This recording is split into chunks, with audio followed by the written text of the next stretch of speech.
I'm calling this meeting of the Town Council to order. Would you please join us in the Pledge of Allegiance? Pledge allegiance to the flag of the United States of America and to the republic for which it stands, one nation, under God, indivisible, with liberty and justice for all.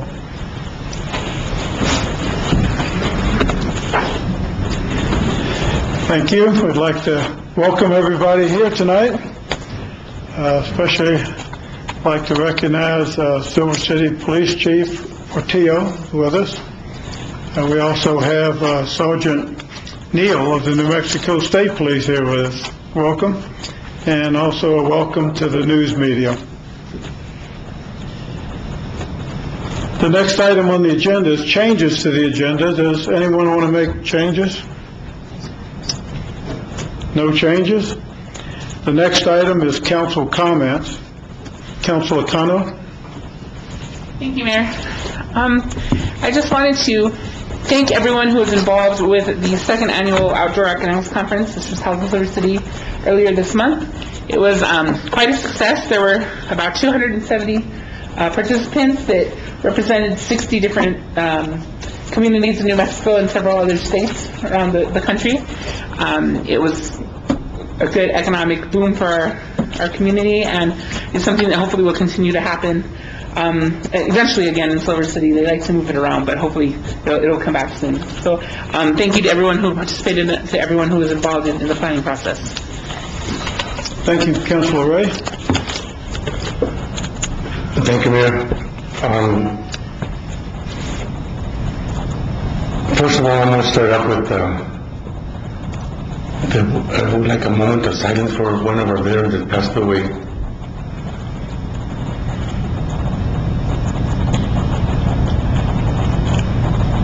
Thank you. One thing that I would like to mention also is that, and I don't want to sound critical about it, but I think Mr. Morales should deserve some sort of recognition from the news media. There was nothing ever done about it. Yet the news media can put homeless people on the front page and the SPEND program on the front page. That is unethical. Mr. Morales, after all, he was raised and born here, and he raised his kids, and all his kids have turned out to be good kids. One is the Lieutenant Governor. This just goes to show, in my opinion only, and nobody else's, why I despise the news media, because they will not give credit where credit is due.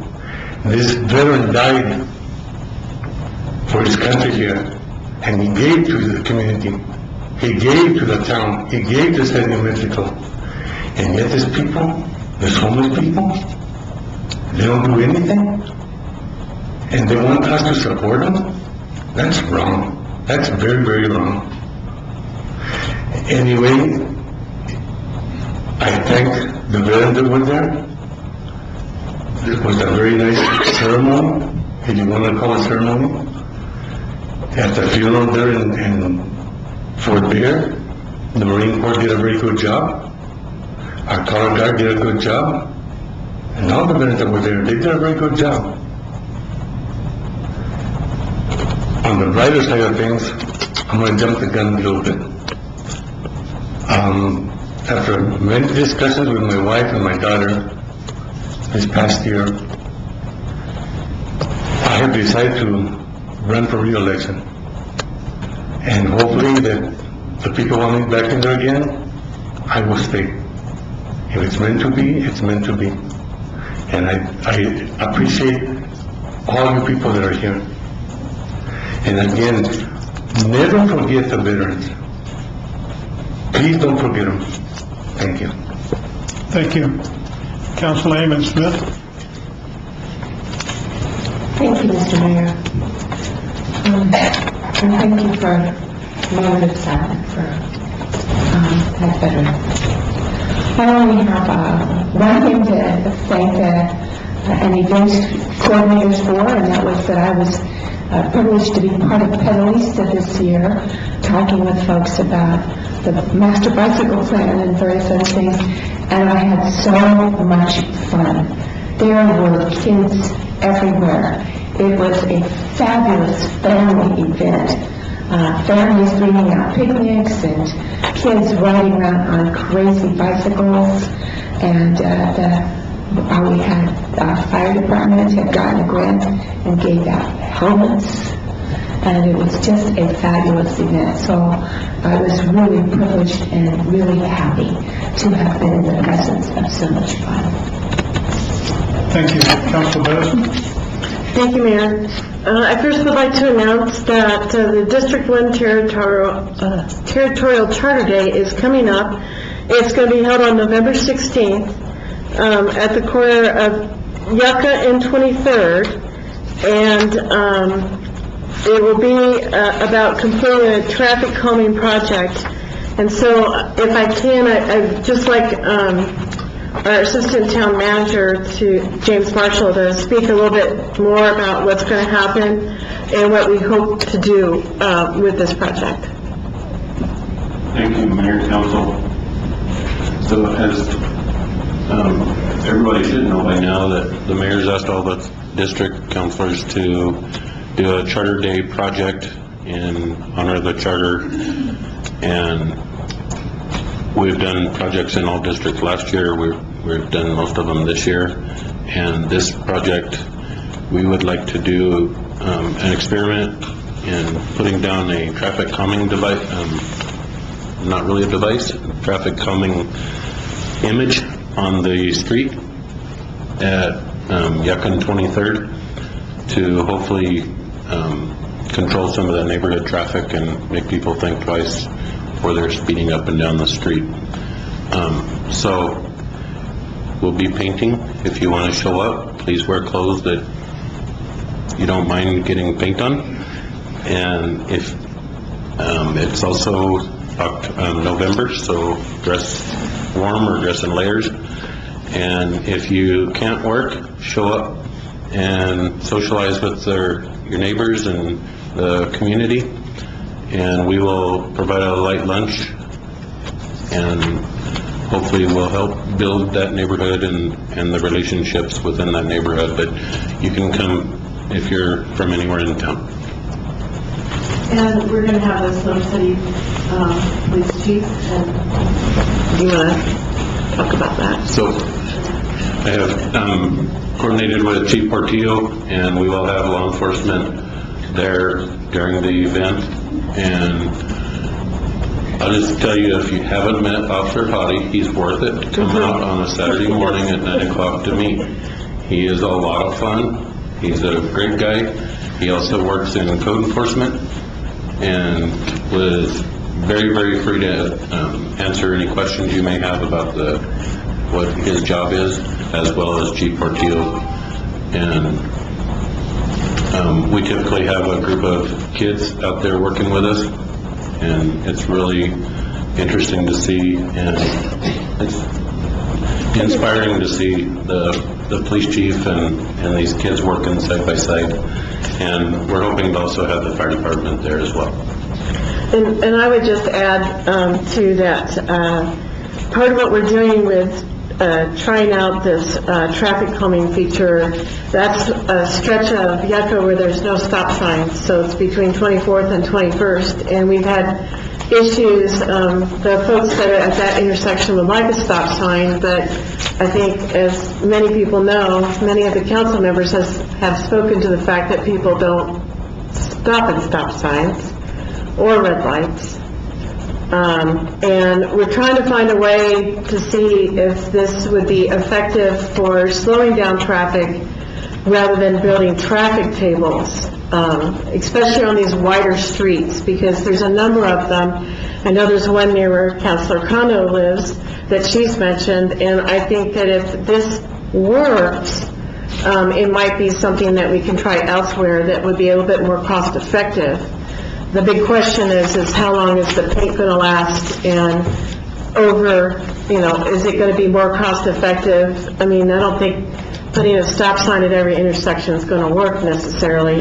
So we're trying to find ways to get folks to slow down when they're driving and not go between stop signs at 45, 50 miles an hour without stopping. So that's one of the wide areas. Also another area that we could consider is, especially over on Juniper, both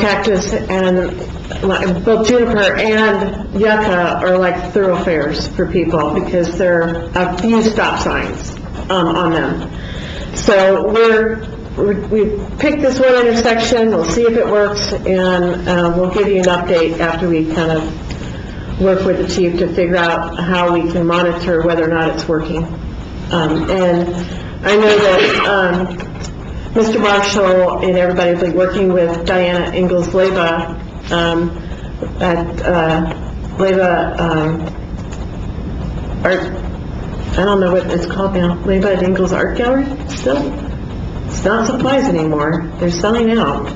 But I think what's really important is she knows and has tested already some of the paints on our roadways, and I think some of you may have seen that was it last week, we had some road crews out repainting crosswalks. They do not last long in this community, and it's a variety of different things. Do want to mention real quickly that the event will be canceled if it is raining out there or snowing. So don't expect to see us if it is raining or snowing or it's just, pelting ice. The second thing, I've asked both our town manager, Alex Brown, and the town clerk to talk about private party permits versus public celebration permits and what's required to get a private party permit, because there seems to be some misunderstanding amongst not just the public, but also with our liquor license holders. So I'm going to ask them to talk about that under staff reports. And the last thing that I wanted to do is, because we have a little earlier than normal, the resolution to notify Grant County Clerk of all elected positions on the agenda, I'd like to announce that will be seeking re-election to Council District Number 1. And I just wanted to say that I am really honored to give back to the municipality and residents that have given me so much by serving as the counselor for District 1, and I hope to continue to do so for another term. And you will learn later that our terms have been changed from 2 years to 4 years. So I've announced my candidacy for re-election. Thank you very much, Mayor. Thank you. Any other council comments? Councilor Ray? Thank you, Mayor. I forgot to mention also that I've been going to the Western games, the football games, and it's very, very nice to see them at nighttime. And the atmosphere there is it's amazing. They have, what do you call it, the tailgate parties? They got everything there. It is nice. Please go, please attend them. Please attend the games. I did mention to Jerry Waltz, and he's one of the Regents members, correct? I did mention to him that of all the years I've been here, all my life anyway, this president that Western has now, Dr. Shepard, to me, he has done an amazing job with Western, giving both to the community and to the people. And he is a people's person. So support Western. It doesn't matter what. Thank you. Thank you. Any other council comments?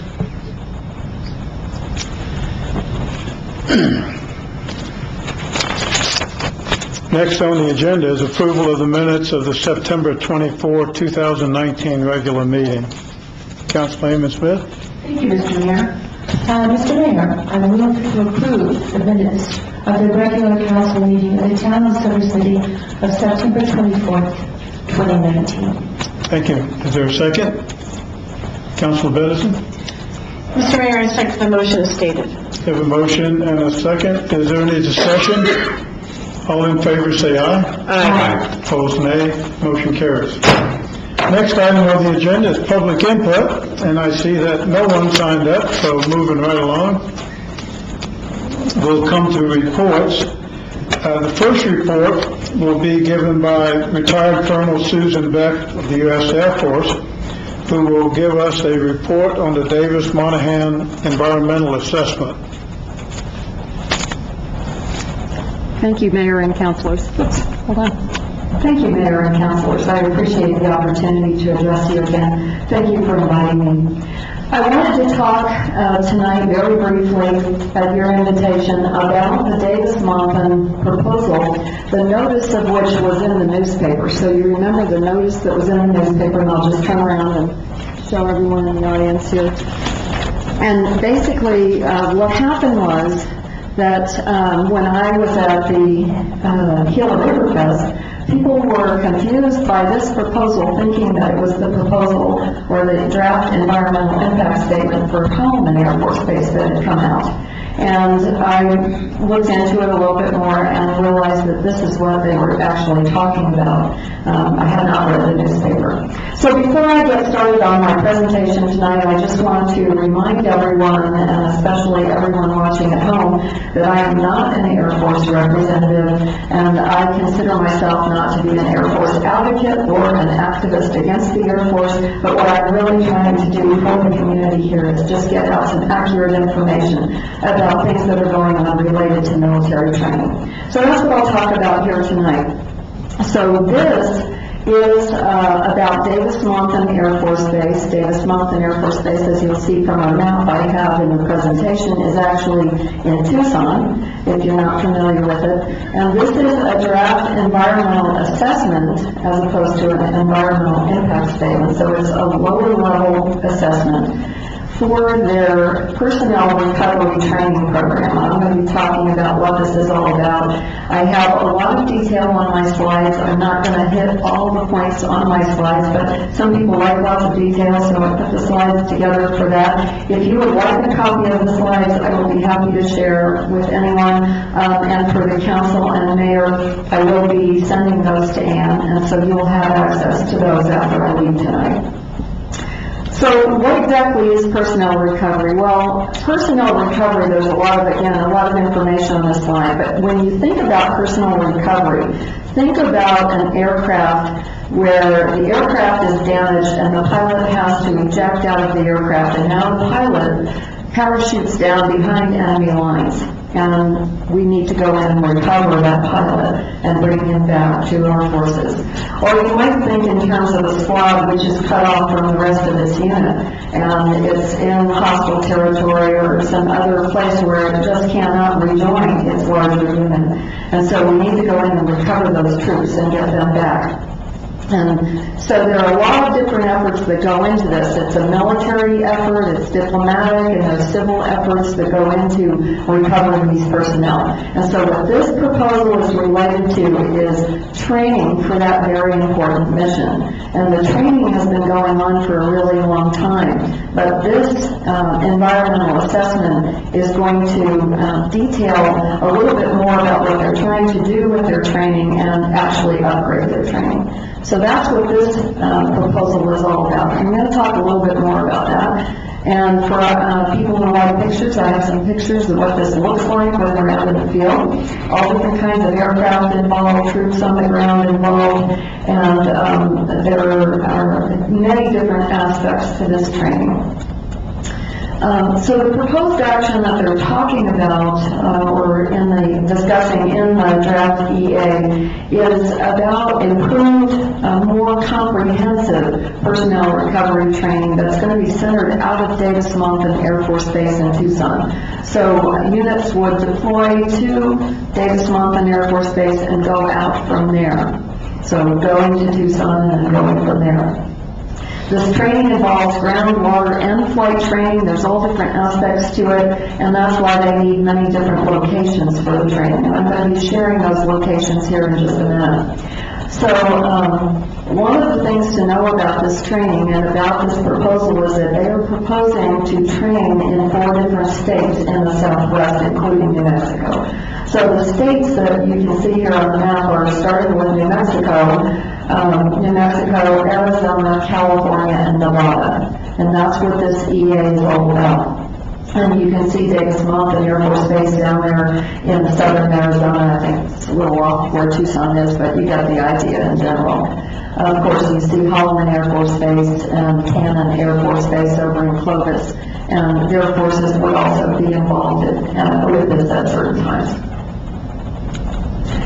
So the proposed action discusses 181 proposed training sites that they may utilize. Now, 160 of these were already authorized and were previously used for PR training. And this may not have been in the past year or 2 years, but what I'm talking about is in the past, at some point, these sites were used. There are 21 additional sites that are being proposed for use under this EA. And not all the sites would be used every year, so it's not like they would be coming around every year in the same places. Also, another thing too is that they're proposing to expand some of the activities in sites that they already were using. So there's additional activities that might be used or might be conducted there. The proposed training sites in New Mexico are those that you see here, and again, I will be providing the presentation for anyone who wants to look more closely at this map. But basically, you can see that there are several training areas over in White Sands Missile Range. That's that blue area in the middle there. There's also one over at Clovis. It's the Melrose Range that's over there in the eastern part of the state. And then you can see several areas in the western part of the state and also down in the south. These are all in existing airspaces, which I've talked to you about previously, and I have another map in the presentation here. So these are not areas that are unknown to us, and they are areas that are over the forest and some that are over wilderness areas. One of the things to know about this is that the training is conducted typically on federal as well as state and municipal land. Also, tribal and private land is used at times, and I'll be talking more about this in a little bit. So the training sites that they're going to be using, and these are training exercises of very small groups of people and aircraft and ground forces, as well as medium-sized forces and then very large forces. And of course, the large forces are typically in areas that would handle those types of activities. But the training sites, when the exercises are designed, the training sites are chosen in consultation with the appropriate land managers. So this is not something that the Air Force just does. They basically consult prior to this and get agreement that they would be able to use the land for that purpose. And this is on an each-time basis as they go along, so this is not a blanket thing. It's every time they go out, they have agreement that they can use the land. Special use permits are needed a lot of times to use this land, so they will be making sure that they have special use permits. Necessary permits will be gotten for proposed sites. And that's especially true of private land and also of municipal land, but also forest land. One of the things that they do is that when they use private property, they have special use agreements. There are actually contracts with the owners of the land that say what the Air Force will be doing and what kind of, if there are damages to the property, what kind of repayment would be made to take care of those damages. So the Air Force is very conscientious about making sure that this is handled properly. Another thing too is that the nature and location of the training would vary during the training cycle from one site to the other. And so they're not going to do the same thing over and over again in the same site. So they would be making sure that the overuse of specific sites would not be happening, making sure that's avoided. You can imagine that with 181 sites, they can certainly choose different sites for different activities. So they've got sites for small training, medium training, and large training, and they would be rotating those sites. The training aircraft that you might see are aircraft from Davis-Monthan. For instance, you might see the A-10s. Some of you have seen those before. You're familiar with those up there in the left corner of the slide. Also C-130s, and those are specifically C-130s that are outfitted for rescue. Of course, helicopters, and then you might see other aircraft such as F-16s and F-15s and others, and these would be aircraft that would be used in a protective role. So you might think of helicopters and C-130s going low to pick up troops that are on the ground, and F-16s that are flying over the top to protect those aircraft and troops, making sure that they're not going to be attacked by enemy aircraft or also enemies on the ground. So there's a whole series of training that needs to be conducted, and it's all done together as one exercise. And then evaluated, lessons learned are taken back, and they evaluate what they're doing and change what they're doing to make it more effective. So that's what this is all about. One of the things to note about this training, and I've talked about this before, is that training, chaff, and flares would be used. So the chaff is the aluminized glass that we talked about before, which spreads out in a cloud, and what happens with that is it causes enemy radars to not be able to figure out where the aircraft actually is because the chaff masks the aircraft. Also, flares, which are training flares, they run at a shorter duration, about 4 seconds or so, and those would be launched during these training activities, or some of these training, not all the training activities, but during some. So I just wanted you to be aware that those are actually also in there. You're familiar with this map from my previous presentation. You know that the lower airspace there that you see is the Morenci airspace, and then the middle one is called reserve airspace. And if you looked at the map previously, you could see that those training areas that are on the map are in these areas. And they are actually, some of them, over national forest and wilderness areas. And again, this is going to be ground troops as well as air forces. I'm going to go back just so you can see the map now in relation. You can see the yellow hashed airspaces that are over the top, and you can see the little purple dots out to the west there. Those are the training areas. And back to this. And also some low-level routes, which we talked about the last time I was here, which are over the Gila National Forest and the Gila Wilderness, with specific avoidance areas to make sure that things like the cliff dwellings and things like that are protected.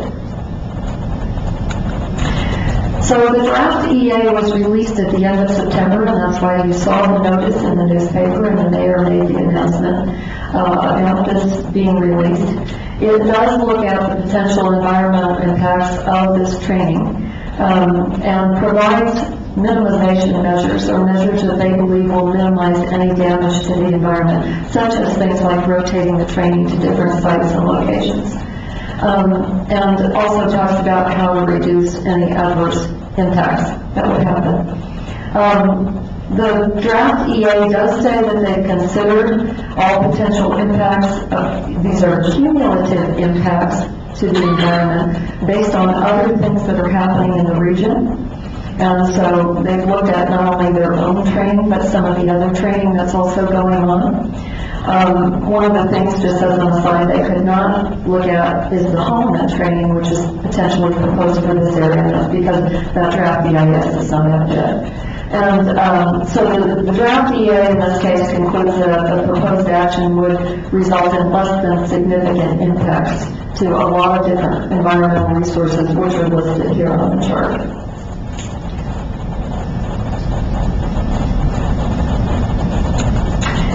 They also have a draft finding of no significant impact, and people were very concerned or did not understand this, so I'd like to clarify this as well.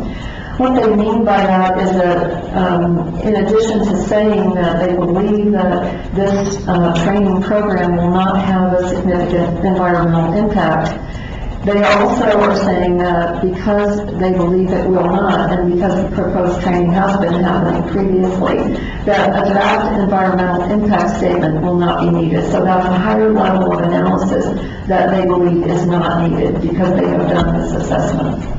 They also say that a review process is being implemented for each individual training to ensure that they have compliance with what they're saying they're going to be doing and with their minimizing environmental impacts.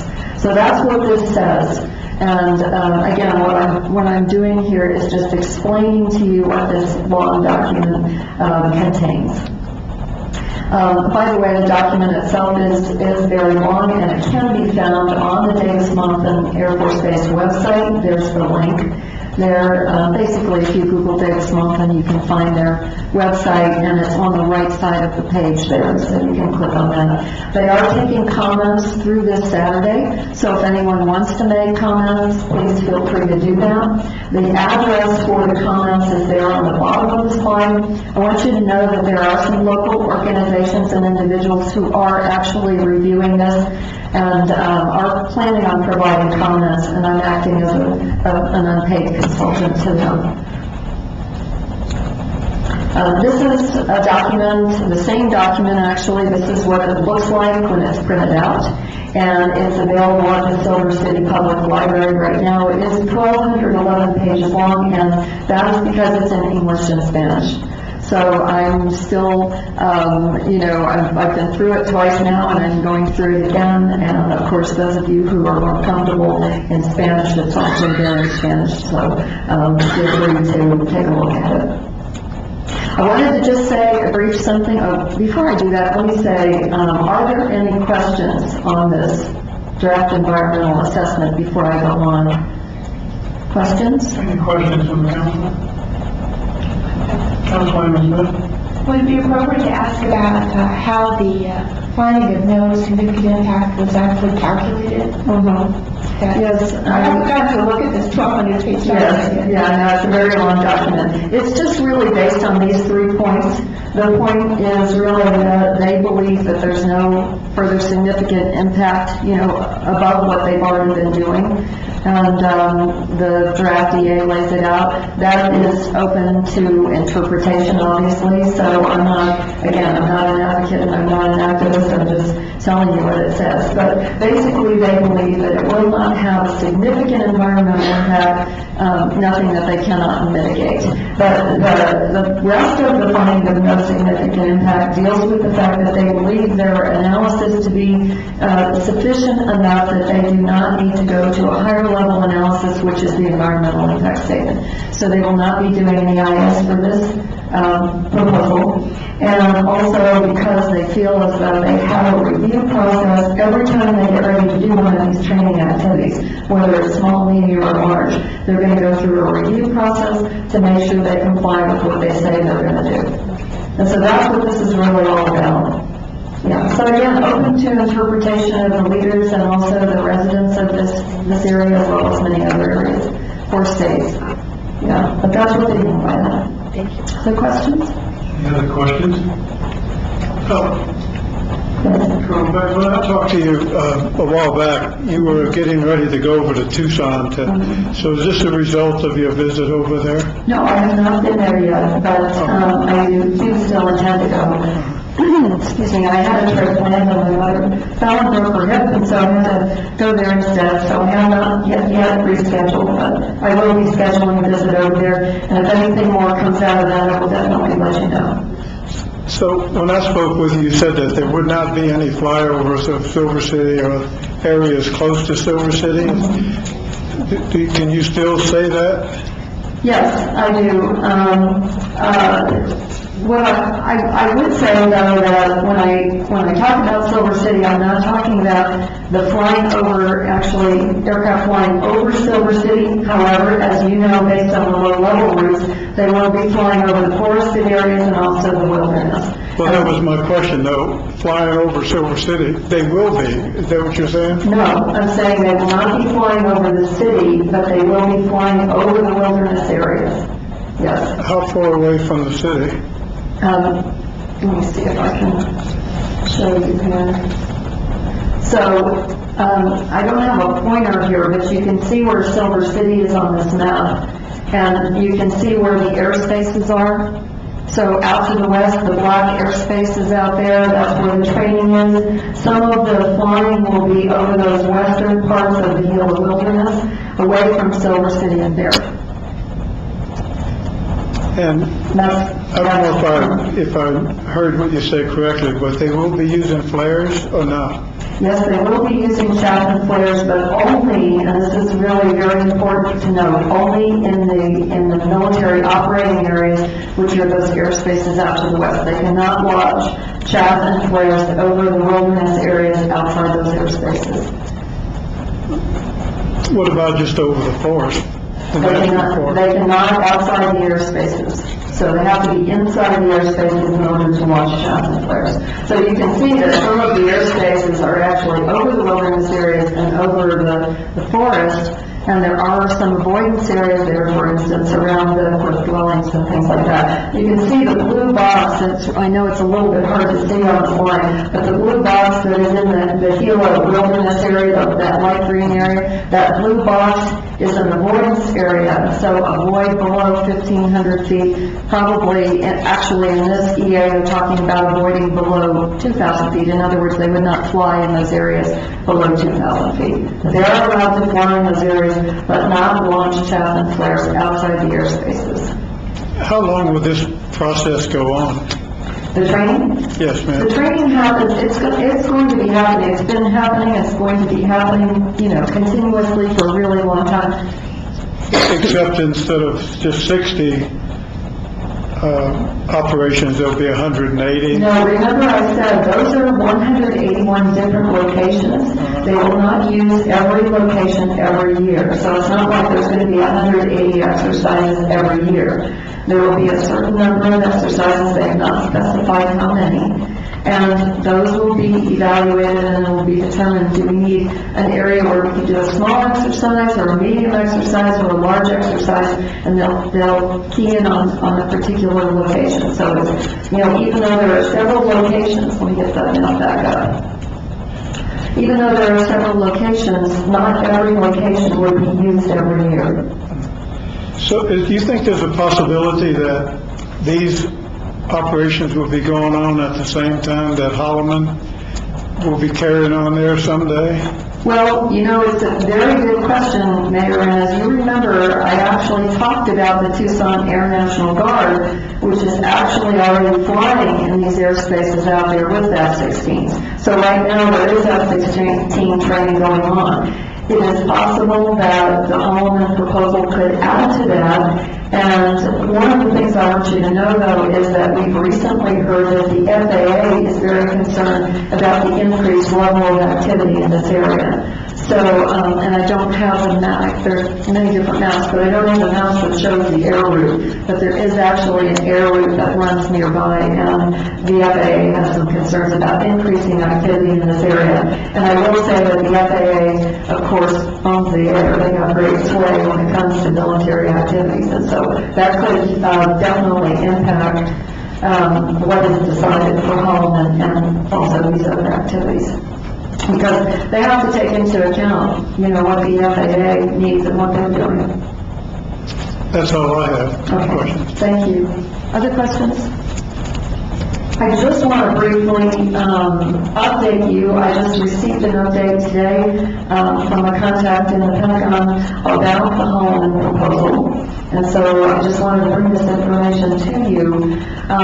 He told me today that the Air Force has actually printed copies of the draft EIS and also prepared CD copies for congressional notification as well as delivery to the EPA and also the rest of their distribution list, which is quite lengthy. It's possible that they will be printing the notice of availability of this draft EIS in the Federal Register within the next 2 weeks or so. And that is much sooner than I thought, frankly. With all the delays since last year, I really thought it might be possible that this could be postponed into the new year. So it is possible that we will see this one, and I want you to know that as soon as I find out about it, I will let you know. The draft EIS will be on your EIS website, which is here on the slide. There will be at least one public meeting that will be held in Grant County, really in Silver City here, at least one, and it will have Air Force representatives as well as representatives from Holman, and there may be some other folks tagging along. I'm not sure who will be in that party. But basically that will happen. The comment period, I asked him specifically about the comment period. It could be as long as 60 days.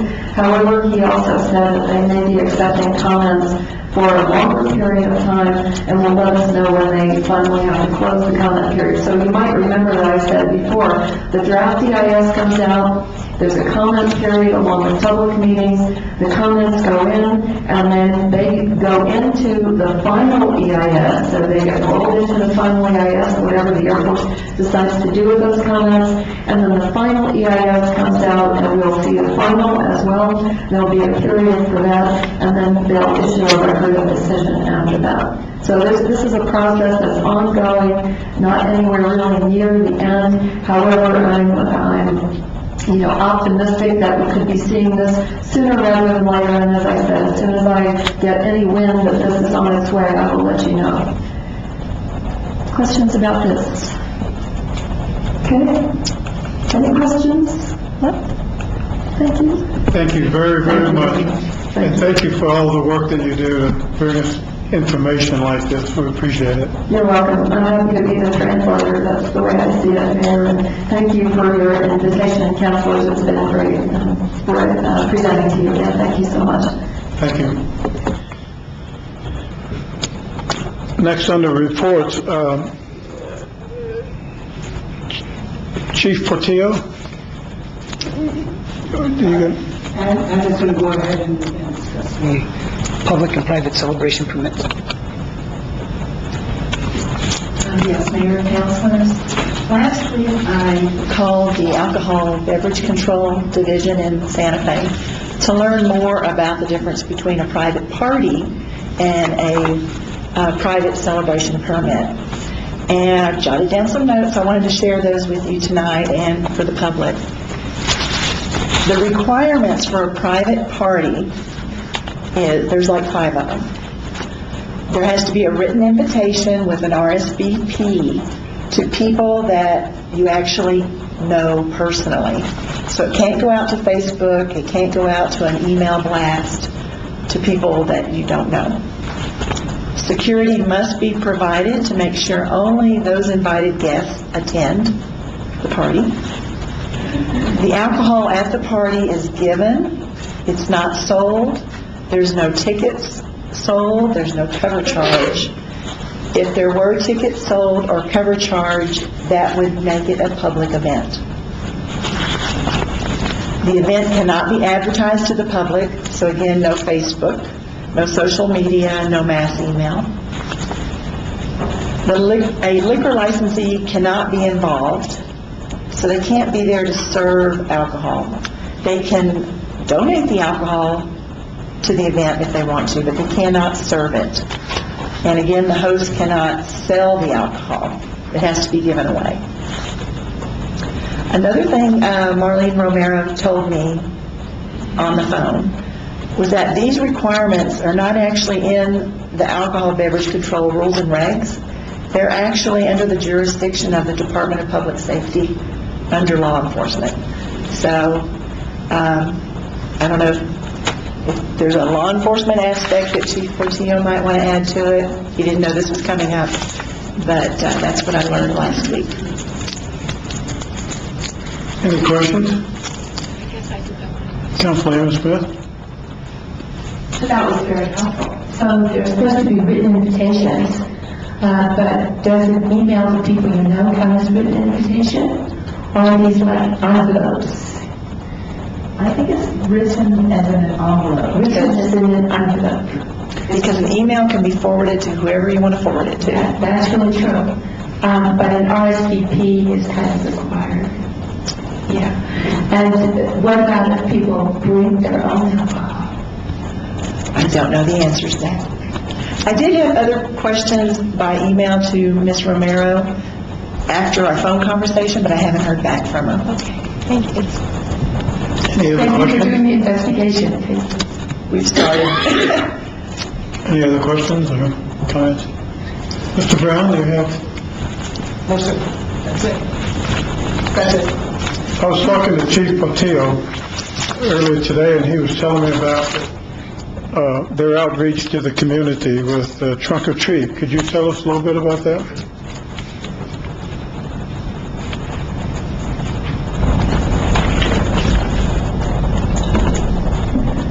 Mayor and Council, it's going to be our third annual trunk or treat that we hold for the community. We're working with several entities, including the Silver Consolidated School District.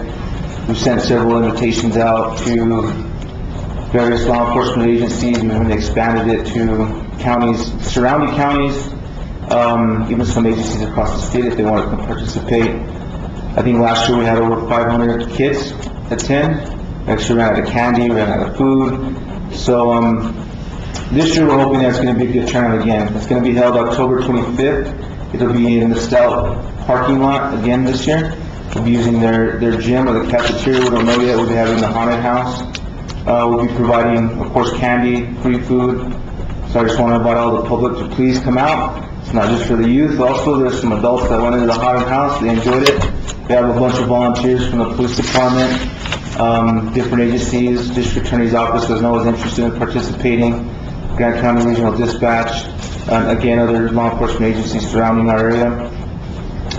So I hope to see you all there. Any questions? Thank you, Chief. Mr. Mayor, Yes, ma'am. I move for a short break. Is there a second? Second. Councilor Ray, we'll take a short break. All in favor, say aye. I'm calling our meeting back to order. The next item is under new business. Under new business 11A is the approval/disapproval of memorandum of agreement between the town of Silver City and Pinos Altos Mutual Domestic Water Consumers Association. Mr. Brown?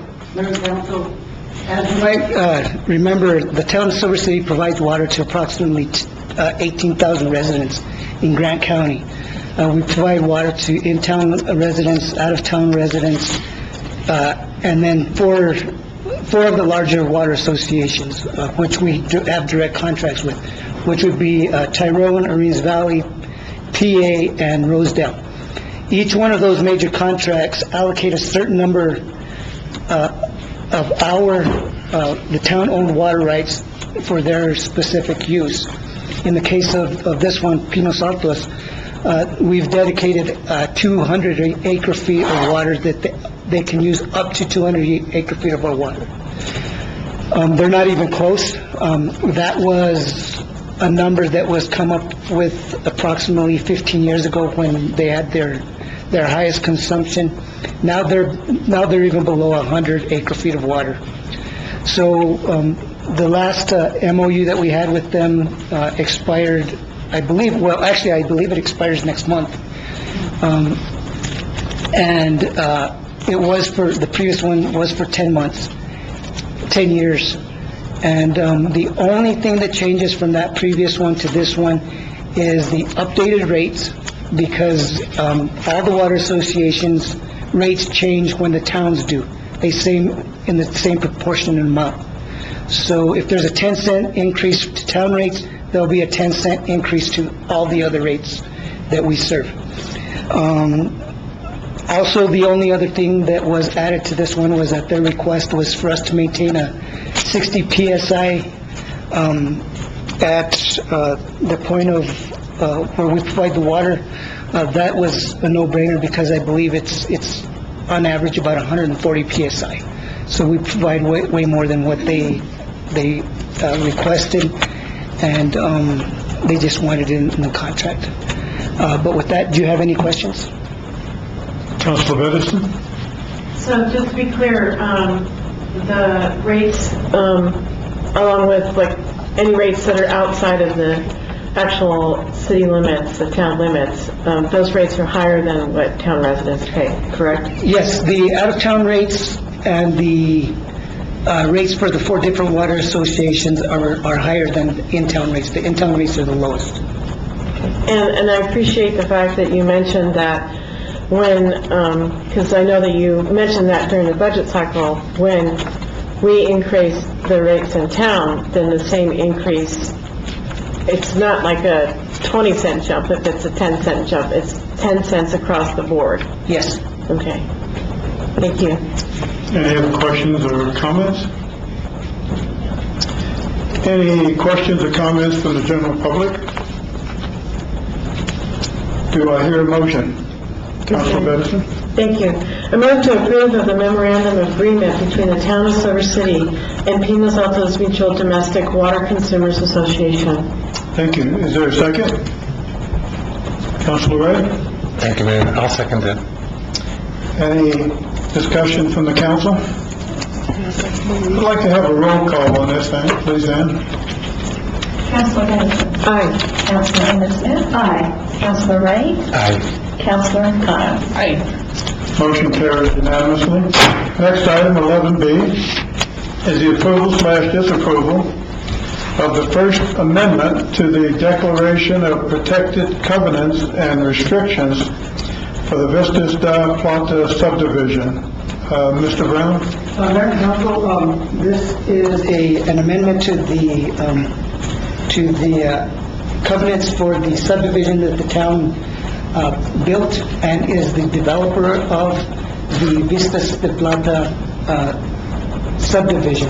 It is a workforce housing subdivision. So the income requirements are not of low income. They are actually, these properties are geared towards working individuals, such as nurses, employees at the mines, such as that. And we've been working with Calvin, your last name, I'm sorry. Calvin Davis, I'm sorry about that, from Grand Sierra, who's, we're working and hopefully will be, they will be our developer promoting and trying to sell these properties for us. Do you want to go ahead and say anything about it? Sure thing. Can you press the button there on that face? There you go. Check. Great. Thank you, Mr. Mayor, Alex, councilors. Would love to answer any questions you all have. This is actually the first of 2 items on the agenda related to the subdivision. And, I'd love to get into the details, but really I'm just here to show that we're here and we're ready to work. I really appreciate some of you counselors that I was able to meet with previous to today, share a little bit about what we're doing, our plans, and our experience working with the staff in town here. And so if I have just a minute, I'll share a quick story about how I got here from Albuquerque. And it really started when I was a young little tot, looking up to my great-grandpa. And he was born in New Mexico the same year it became a state. And he created a small business where they developed Chevron gas stations all around the state. And I grew up hearing stories of them flying their little Cessna planes between all the communities and landing on the main street and taxiing right up to the gas station and, going on to their merry way. And it's a little different today, but it was always an inspiration to me. And I went through a master's program at UNM and did community urban planning. And then I got linked up with a great group of guys who are my team that's behind me. Paul Silverman has been doing real estate development almost 50 years now, and I've been working with him for the past 3 years. We're really excited about moving into this new direction, which we've called GRAND, which is our housing entity. And we're hoping that Silver City, with all the work you've done, has set us up to be a great pilot project and actually replicate this same program in other communities that need it around the state. And so with that little bit about me, I just want to let you know that we're so excited to be here to work with you guys because it's been such a process. I heard actually that this project started in 2002 originally. In 2011 was when the money started coming in and the subdivision started getting built out. So it's a long time coming, and we're just so happy to be here to work with you guys to hopefully bridge the last gap to making the subdivision successful. And what we see that gap as through our research and interviews with the community is the gap between getting a lot donated to you by the town and actually moving into your new house. And the reason that there's a gap there, we think, is two reasons. The first one is it's much more challenging to get a construction loan than it is to get a traditional purchase mortgage. There's a lot of different requirements, and it's just more challenging. And the second piece to that is how challenging it is to manage a designer, a contractor, and the entire process of actually getting a home built. So we're stepping in to work with the town to act as a conduit where a qualified purchaser can work with us to pick their home, and then the town donates the loan or donates the lot to them at closing. They close on the purchase of the home with us and end up with their home and lot, making a new construction home more affordable. And we've worked really closely with Alex and Priscilla Lucero. Big shout out to her from your Council of Governments. She's a great woman. I love chatting with her on the phone. And since about February, March, we've been working closely. Then we got hooked up with Robert, the lawman, and our attorney got to working with him. We've got a pretty well thought out and reviewed agreement for you all to look at today, which we believe sets us up for success, sets you guys up for success. And I'll wrap up just by letting you all know that we've got a plan to get this done. We've got our work plan set out, ready to go as soon as this agreement gets signed. Our designer's sitting ready to go with her design proposals. We've got our website back-ended, ready to go live. And at this point, I'm here really to ask for your help in approving us, but also your help and your voice in getting the word out about this, talking to your constituents, helping us get in contact with the major employers around Silver City.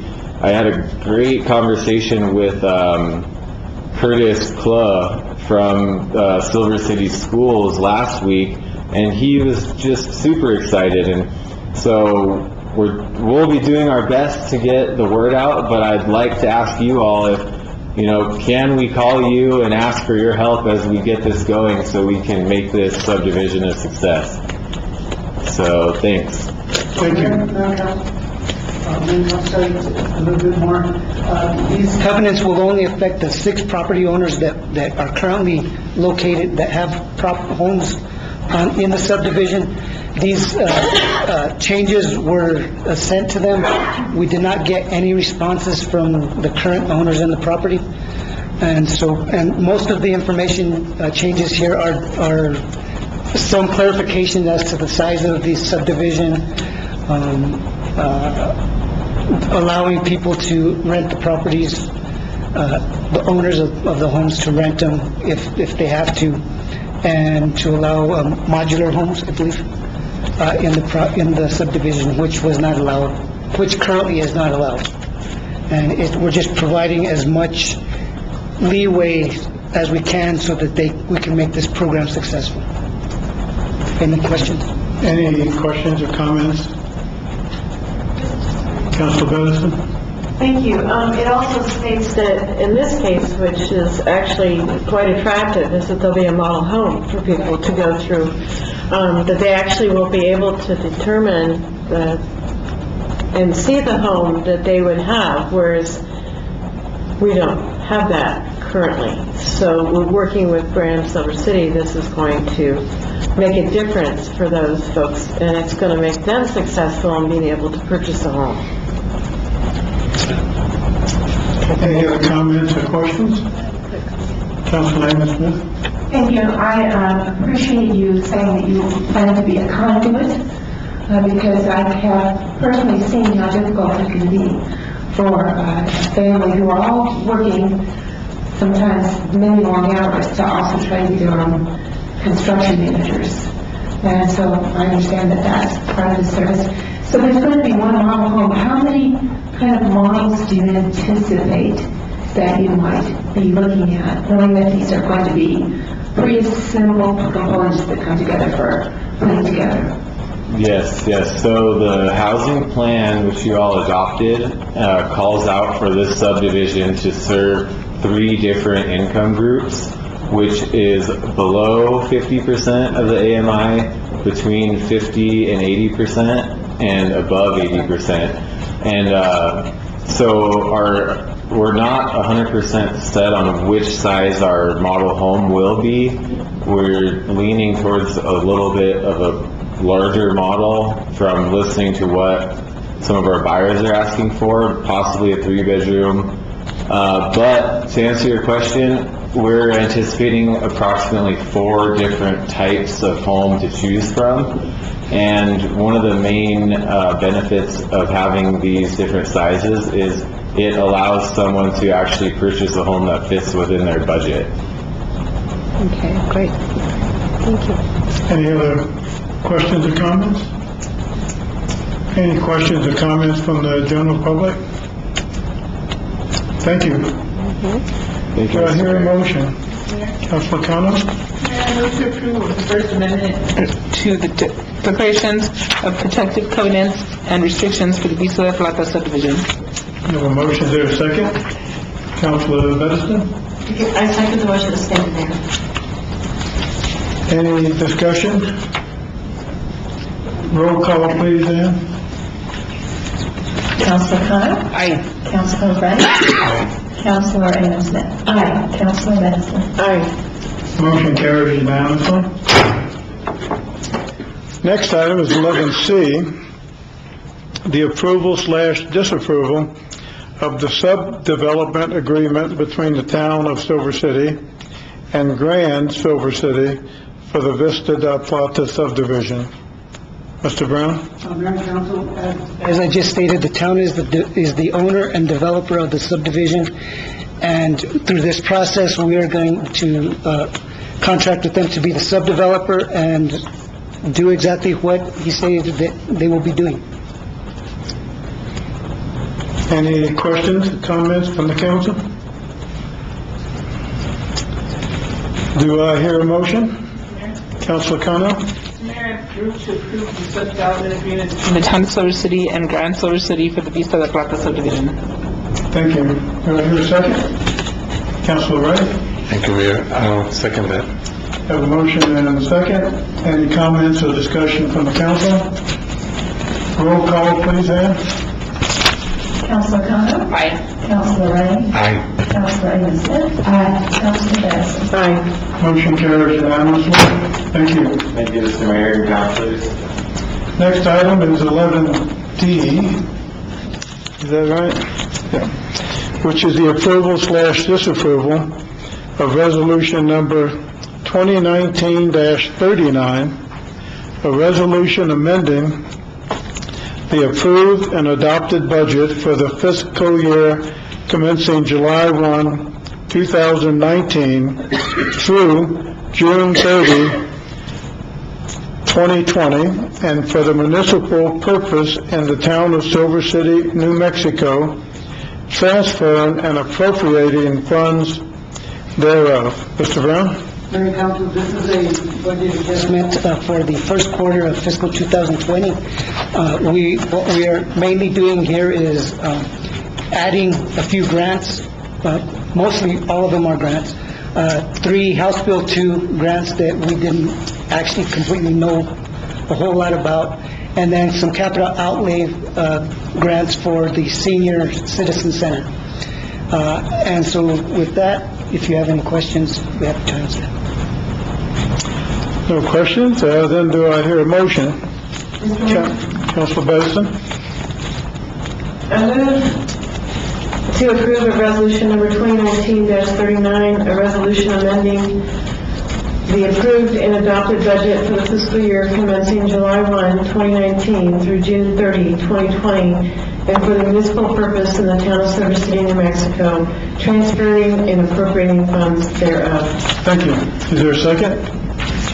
Councilor Lehman Smith? Mr. Mayor, I second the motion as stated. We have a motion and a second. Any comments or discussion from the council? Roll call, please, Ann. Councilor Benson? Aye. Councilor Anderson? Aye. Councilor Ray? Aye. Councilor Con?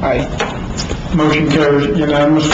The next item, 11E, is the approval/disapproval of resolution number 2019-41, a resolution temporarily amending the approved and adopted budget for the fiscal year commencing July 1, 2019 through June 30, 2020, and for municipal purpose in the town of Silver City, New Mexico, transferring and appropriating funds thereof. Mr. Brown?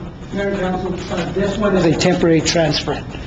Basically, we have a pulled payroll, a clearinghouse fund where all the payroll liabilities go in and out of, and at the end of the quarter, we had a negative balance because we were still paying some of the liabilities and stuff like that. So here we are transferring some money from the general fund to the pooled payroll to avoid the negative balance. It'll be transferred back once we send the quarterly report, and then we'll move on. Any questions or comments? Do I hear a motion? Councilor Ray? Thank you, Mayor. I move to approve of resolution number 2019-41, a resolution amending the approved and adopted budget for the fiscal year commencing July 1, 2019 through July 30, 2020, for the municipal purpose in the town of Silver City, New Mexico, transferring and appropriating funds thereof. Thank you. Is there a second? Councilor Benson? Mr. Mayor, I second the motion as stated. Thank you. Any discussion? All in favor, say aye. Aye. Opposed, nay. Mayor? That's a roll call. As a resolution. A roll call, please? Oh, yeah, let's do a roll call. Roll call, please. Councilor Con? Aye. Councilor Ray? Aye. Councilor Anderson? Aye. Councilor Benson? Aye. Motion carries unanimously. Next item is 11F, the approval/disapproval of resolution number 2019-40, a resolution authorizing the execution and delivery of a Colonial Infrastructure Project Fund loan grant agreement for the purpose of financing the cost of constructing wastewater treatment plant headworks and digester improvements. Mr. Brown? Mayor and Council, this is one of two Colonias grants that we were awarded this year. This one is, as you know, the Colonias program requires that you provide a 10% match, you borrow 10%, and then the remaining 80% comes in a grant.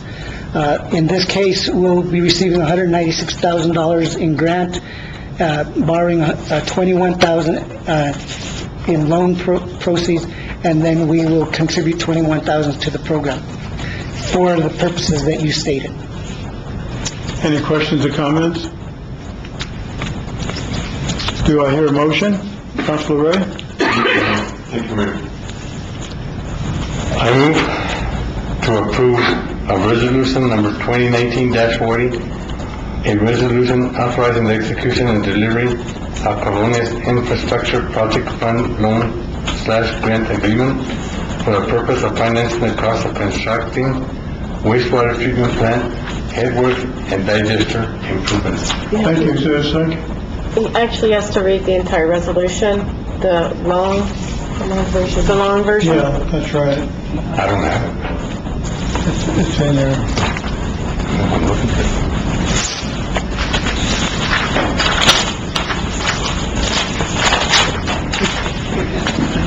It's coming up. I don't have it. It's coming up.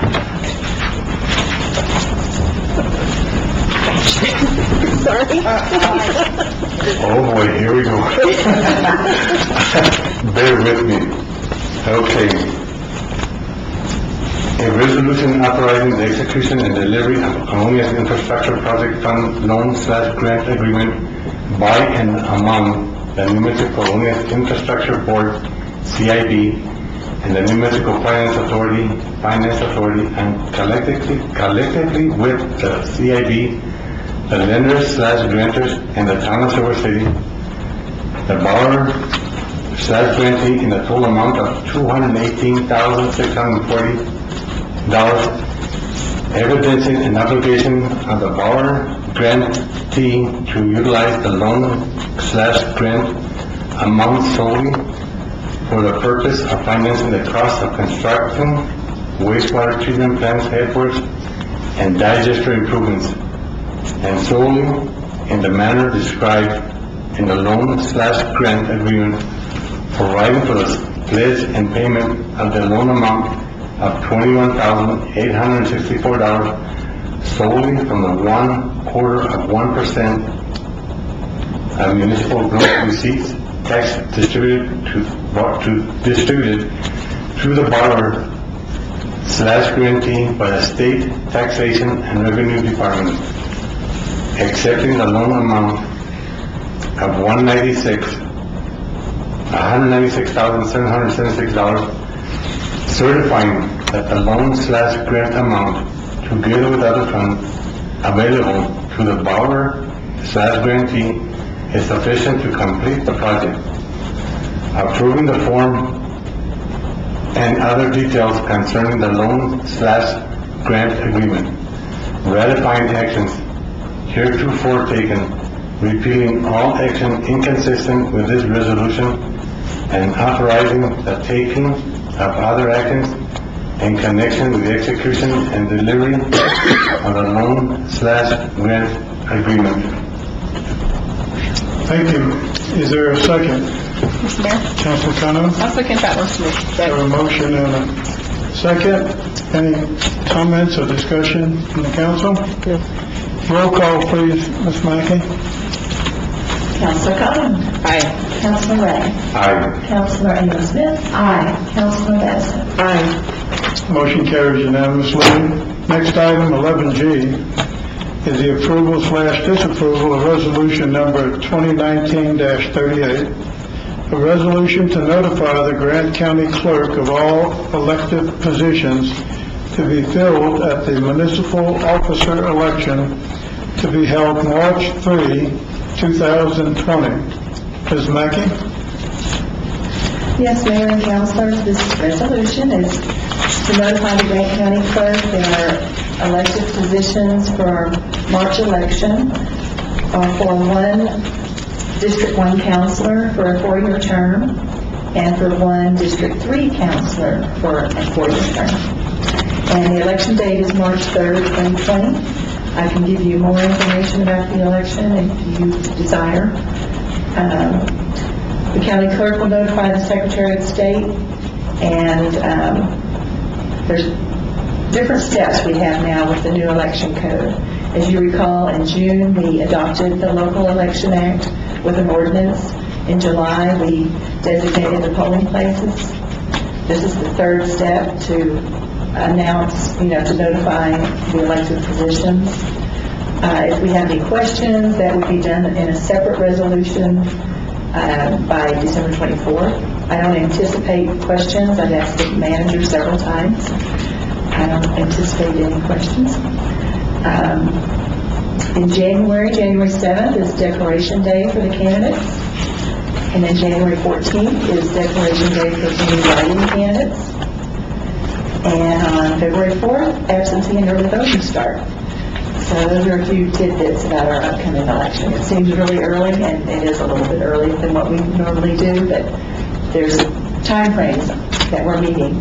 This notice has to be done by November 4th, so that's why it's on tonight's agenda. Any questions or comments? Do I hear a motion? Mr. Mayor. Councilwoman Smith? Thank you, Mr. Mayor. I move to approve of resolution number 2019-38, a resolution to notify the Grant County Clerk of all elected positions to be filled at the municipal officer election to be held March 3rd, 2020. Thank you. Is there a second? Council Benson? Mr. Mayor, I second the motion as stated. Have a motion and a second. Any comments or discussion with the council? Roll call again, Ms. Mackey? Councilor Madison? Aye. Councilor Amos Smith? Aye. Councilor Ray? Aye. Councilor Khanna? Motion carries unanimously. Next item, 11H, is the approval/disapproval of the destruction of records for the following departments: Executive, Finance, Community Development, Public Works, and Municipal Court. Quantity, 171 boxes. Ms. Mackey? Yes, Mayor and Councilors, this is our annual records destruction. A number of our departments, as you've read, have gone through their records, and we've determined that those 171 boxes have met the town's record retention schedule, and they will be, if you approve, they'll be destroyed by a bonded vendor, a witness, shredded destruction. Thank you. Any questions or comments? Do I hear a motion? Mr. Mayor. Councilwoman Smith? Thank you, Mr. Mayor. 171 boxes. I'd be happy to see that go. I move to approve the destruction of records for the following departments: Executive, Finance, Community Development, Public Works, and Municipal Court in the quantity of 171 boxes. Thank you. Is there a second? Councilor Ray? Thank you, Mayor. I'll second that. Have a motion and a second. Any comments or discussion from the council? Those in favor say aye. Aye. Opposed, nay. Motion carries. The next item is 11I, is the appointment to the Grant County Regional Dispatch Authority. In our earlier appointments to the different boards, groups, and commissions for council, we appointed Mayor Ladner to the board with Councilor Jose Ray as an alternate. The staff consisted of Manager Brown and alternate Assistant Manager Marshall. As you may recall, we approved an MOU a while back that changed that representation to only one person with one alternate. So it's my recommendation that since Mr. Marshall has served as chair of that committee for many years, and he works closely with Mr. Brown, that the Assistant Manager Marshall be appointed to the board with the alternate being Manager Brown. If there are no objections, I would like to make these appointments. No objection. They're hereby appointed. This concludes the business of the town of Silver City. Do I hear a motion to adjourn? Mr. Mayor, I move to adjourn. Okay. Second that motion. And a second. Any discussion? Yes, sir. All in favor, say aye. Any opposed, nay. We are hereby adjourned.